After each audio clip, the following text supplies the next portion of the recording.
Hey, I'm Ryan, And I'm Jake. and we play the first level of video games and talk about their designs. Are these games worthy of being level 1? Today we're talking about Donkey Kong Country. I gotta say, Ryan, this is one of my first loves. I once took her on a date and bought her a steak dinner.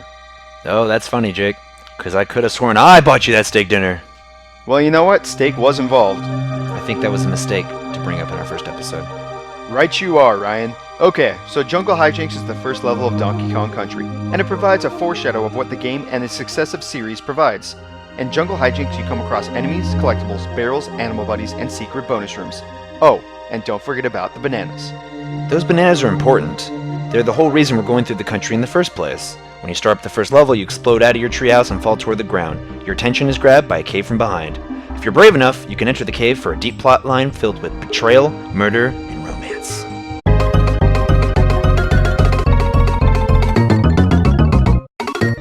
Poor DK, and thus the adventure of Donkey Kong begins. As you progress, you'll notice gimmicks and mechanics of the Donkey Kong series. For example, you'll find DK barrels, which house an appropriate ape aptly named Diddy Kong. He's your buddy in number 2. He acts as your second try should DK bite the dust. With Little Buddy in tow, you continue on through Jungle Hijinx. You encounter standard enemy fodder such as the Naughties and the Kremlings. They both act like Goombas and Koopas found in Mario games at the time. Don't worry, for the most part, enemies in the game act as obstacles. They follow a scripted movement along a path. Because Donkey Kong Country is a 90s platformer and also designed by Rare, a subsidiary of the House of Mario, your means of attacking these enemies is by jumping on their head. But with added flair, you can also cartwheel or roll into them. Some enemies can only be defeated by this attack. For example, there's these fat guys who sluggishly brute around, and they're no problem for DK, but for Diddy, because he's such a little dude, he needs to cartwheel them. Otherwise, if he jumps on their heads, he's screwed. And there's some enemies that use projectiles that you must learn to avoid in the first level. We're talking vultures, and they're hidden coconuts. If you maneuver around their nuts, you can get a good attack in and end their Volt tyranny. Upon defeating your first Kremling, you'll also encounter your first collectible, the K letter. It's part of a set in each level that spells out K-O-N-G, or Kong. When you complete the Kong, you are rewarded with a 1-up balloon, teaching you the value of collectibles in each prospective level past Jungle Hijinx. It's not just Kong letters that you need to collect, Jake. There are also animal buddy emblems.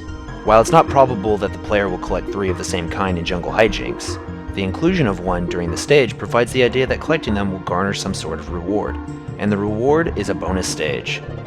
It's an enticing appetizer of how a player can achieve more balloons and more bananas.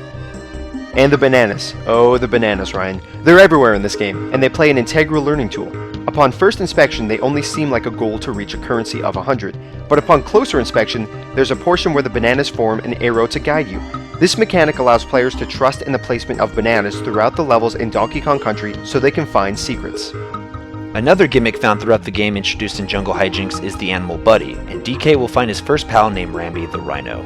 He adds another dimension to the gameplay with his automatic frontal attacks. Right off the bat, when you free him from his wooden crate, you will encounter a row of Naughties. You could jump on top of them, but the game places them in an appropriate distance that allows Rambi to automatically gore them to death with his horn. Without words, the game is teaching the player that Rambi's horn is an attachment to your arsenal. And as you continue riding on Rambi, you'll uncover another decoration of the game mechanics, hidden bonus rooms. After jumping over your first gap, you'll encounter an incline with steps. As you try to progress up the incline, the Rhino will automatically attack the first steeple, which uncovers a secret cave into the game's first bonus room. This small touch is a valuable lesson to the player that educates the idea that secrets can be hidden anywhere in the level. And speaking of the level design, Jake, Jungle Hijinx wonderfully displays what the core of Donkey Kong Country is. As DK progresses, he will come across soft spots encroaching the ground.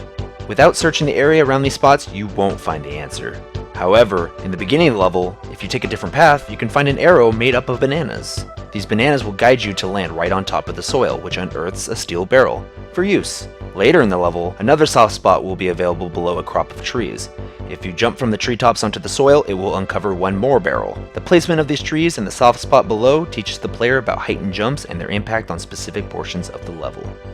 A large factor of Donkey Kong Country's level design is its multi-layered platforming. If you wanted to, you could traverse the treetops without touching the ground, with precision mastery of the controls of course. And by taking these offshoot paths, you are rewarded with bunches of bananas and plentiful balloons. Not only does it educate the player that there are incentives to taking the road less traveled, but it also elicits the idea that the levels in Donkey Kong Country are striated. It's smart game design to show this in the first stage. So what do you think, Jake? Do you think Jungle Hijinx is worthy of being level 1? I say it is. It encompasses everything the game holds and properly acclimates you into what this game offers and how it plays. What say you, Ryan? I'm gonna have to partially agree. I don't think it encompasses all that DKC offers. There are inclusions to the basic foundations of Donkey Kong Country found in later levels, such as barrel blasts, minecarts, and rope swinging, but as a whole, I think Jungle Hijinx provides a quintessential example of the adventures of Donkey Kong and his bananas. Okay, so Jungle Hijinx in Donkey Kong Country is level 1.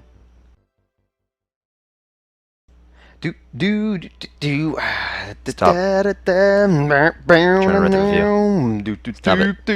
Jake. Jake, stop singing. Why are you dancing? Jake. No. Trying to read the review. Shut up, Jake. Shut up, Jake. Yeah. Jake!